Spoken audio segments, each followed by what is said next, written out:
Estamos de volta com Memória Regional.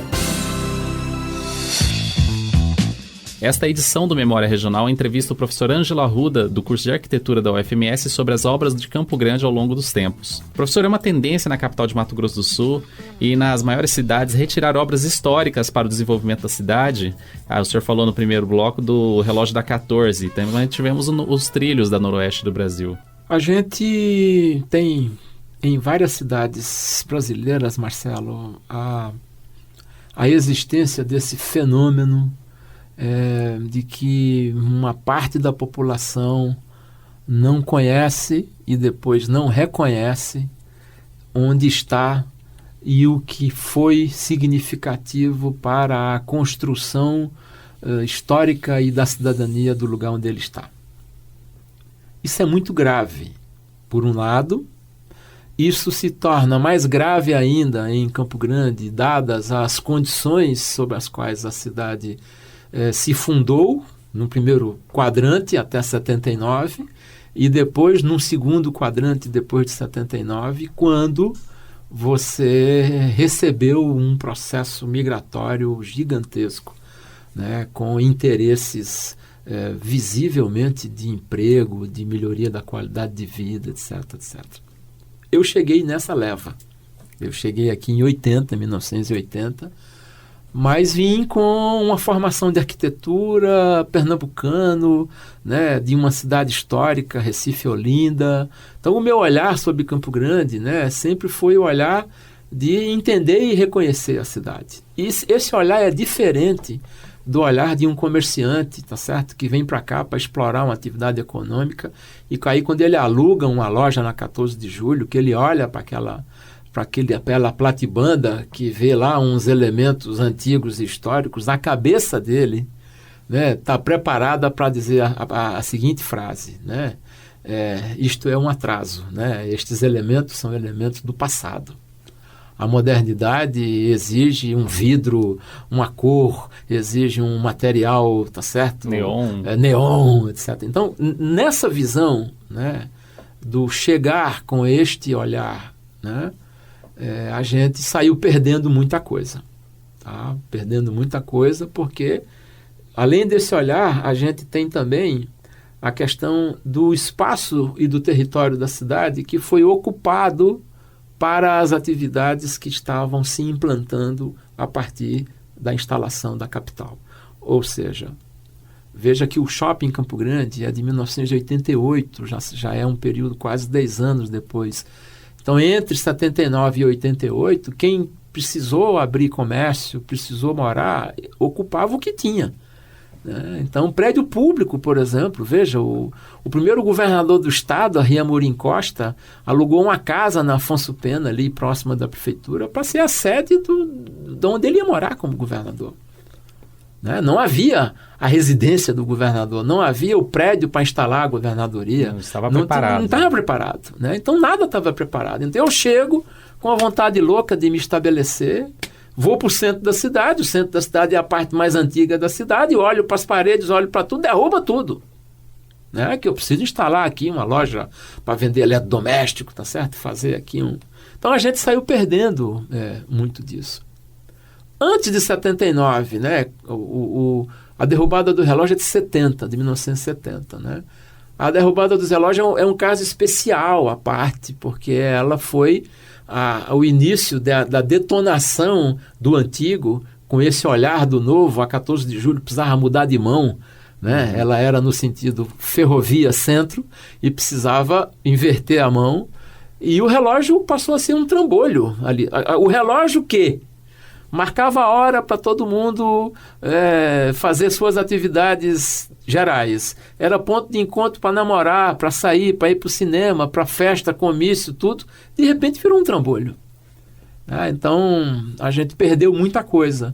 Né? E a última grande perda que a gente teve foi essa que você citou, que foi exatamente a retirada dos trilhos, né? Num processo complicado, porque houve um desrespeito Teve um movimento contrário, Teve um né, movimento contrário, um movimento que veio de todos os lugares, veio da área da história, da área da pesquisa, da área dos ferroviários, da área dos patrimonialistas, né, das leis.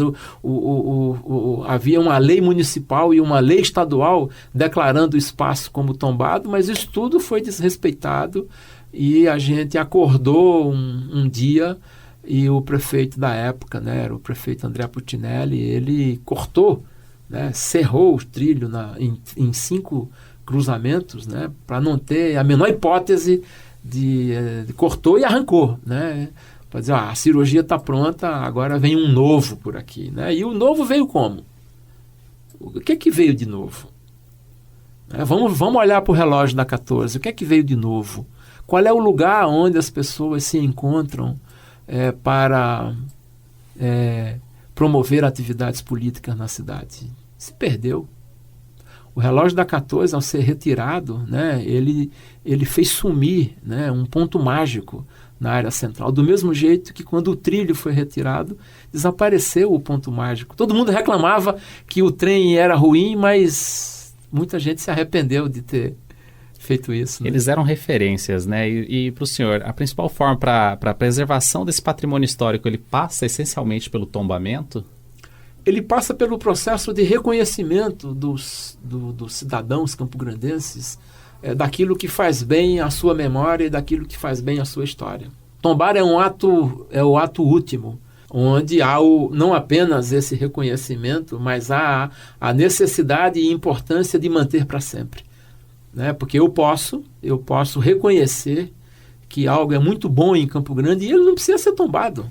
Né? Você quer ver um exemplo, Marcelo? Tenta retirar as pessoas da Afonso Pena aos domingos. Vamos fazer um movimento aqui na rádio, tá certo? Em favor dos animais do Parque dos Poderes e dos moradores dos condomínios, e nós vamos começar uma campanha para os Altos da Afonso Pena não ter mais ninguém lá. Tente fazer isso. Não está tombado, né? Não tem importância histórico-arquitetônica, mas começa a ter uma importância cultural, porque é quase que você ligar o botão do automático no final de semana, né? Existem famílias e famílias que ligam o botão do automático. 3, 4 horas da tarde, põe o tereré dentro do carro, põe a cervejinha e vai para Afonso Pena encontrar com os seus iguais. Você sabe onde é que acontecia isso em Campo Grande? Na Praça Ari Coelho, a partir de 1911. As pessoas iam para a praça, ficavam rodando na calçada, entendeu? As mulheres no sentido horário, os homens no sentido anti-horário. Quer dizer, isto é um modus patrimonialístico, tá certo? Então, eu não preciso tombar. O que eu preciso fazer é forçar a população a reconhecer e ter interesse pelo lugar. Agora, é necessário revitalizar o centro de Campo Grande, por exemplo. Sim, aí o que acontece? Né? Vem o discurso de que eu não vou ao centro porque o centro está pouco atrativo, né? Tem poucas atrações, ele não está revitalizado, as calçadas são ruins, o passeio é péssimo, não há sombra, eu não tenho local para parar o carro, tá certo? Então, no momento em que eu invisto, e olhe, todas as cidades que eu conheço, no Brasil e fora do Brasil, que fizeram esse movimento, se deram muito bem. Né? Desde as primeiras que a gente pode lembrar aqui, com o Calçadão de Curitiba, né? Com o centro de Porto Alegre, com o centro de Florianópolis, o centro de Recife, de Aracaju, de Fortaleza, né, o Pelourinho na Bahia e as obras que a gente vai vendo em Portugal, na Espanha, etc. Todas se deram bem, todas as cidades. Eu não sei porque é que os comerciantes têm tanto pânico. Eu reconheço que fazer uma obra no centro, uma obra não se faz em 30 dias, né, então há um prejuízo de movimentação. Mas depois que acaba, que está pronto, fica tudo legal. Compensa o período. Claro, fica tudo legal. Para o ouvinte que se interessa sobre esse assunto, quais livros o senhor recomenda para conhecer sobre a arquitetura de Campo Grande?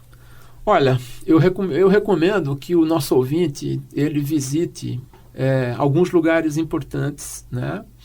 Como a biblioteca do Instituto Histórico e Geográfico, que fica ali na casa número 2 da estação ferroviária, a casa amarelinha e branquinha. eu e o Rubens e outros colegas, né, já escrevemos sobre a arquitetura de Campo Grande. Existem livros de história da arquitetura, livro de arquitetura de projeto, e existem livros de história, como do professor Paulo Coelho Machado, do professor Campestrini, que eles citam os edifícios, né? O professor Campestrini, por exemplo, ele descreve, né, a casa onde Inocência passou lá em Paranaíba, né, que era um sobrado do Melo Tax, né? Então, os edifícios estão nessa lista. Visitar esse lugar é importante, visitar a biblioteca, né, do Memorial da Cultura é importante, visitar o arquivo histórico de Campo Grande. Todos os meus livros que eu escrevi sobre a arquitetura de Campo Grande São 12 livros?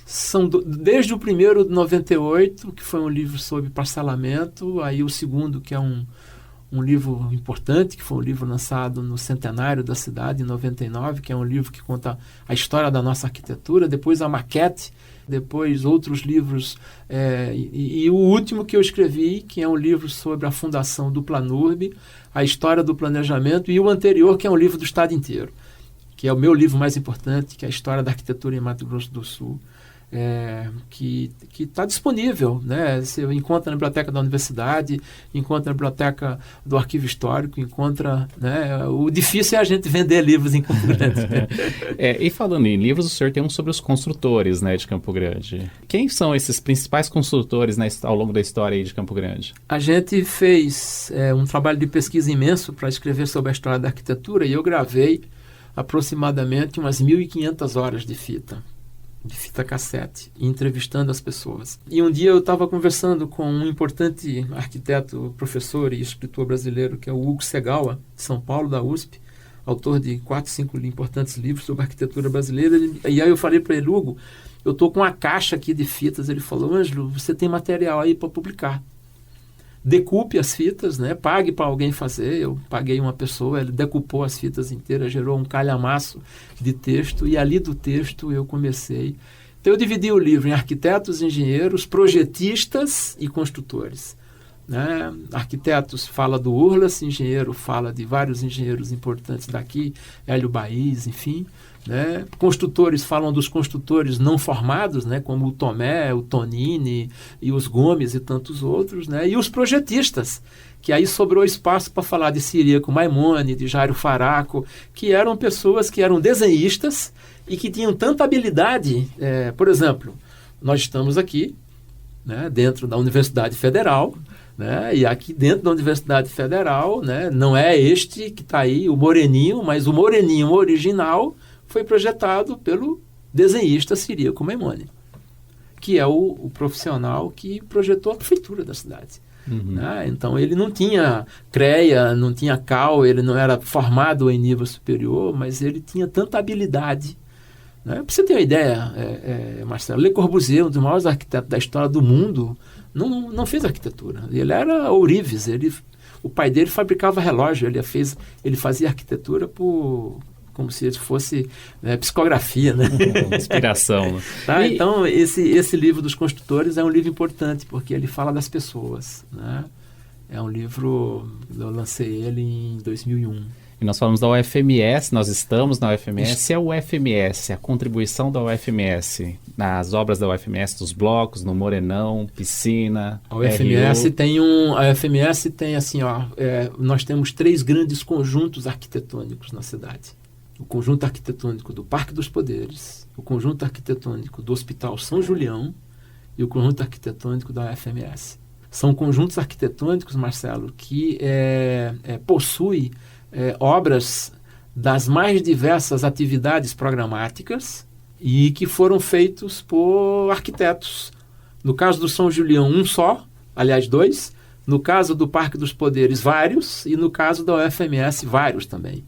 Né? Então a gente tem o Morenão, tem os blocos originais aonde fica, né, o chamado corredor, né, do CCBS-CCHS, né, que é de 1968. Projeto do Sérgio Zaratin, um arquiteto de São Paulo, que fez o plano diretor.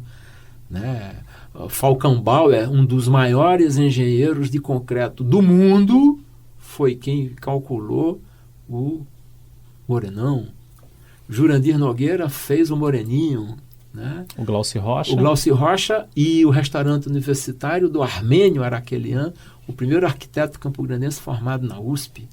Então, veja, a gente tem uma rede, né? Se for andar pelo interior, o campus de Três Lagoas tem arquitetos importantes, o campus de Ponta Porã, você entendeu? Então, a gente tem, a UFMS precisa escrever o seu livro, né? Da história da sua arquitetura, né? Quem sabe aqui não está lançada a ideia para mais um livro, hein, professor? Pois é. Quem sabe a gente não acabou de lançar, né? Em cima disso daí, né? Bem, o programa Memória Regional agradece ao professor Ângelo Arruda, do curso de Arquitetura da UFMS, que nessa entrevista falou sobre as transformações e a arquitetura de Campo Grande ao longo dos tempos. Eu sou Marcelo Pereira e na próxima edição do Memória Regional abordaremos mais questões sobre a história de Mato Grosso do Sul. Até lá!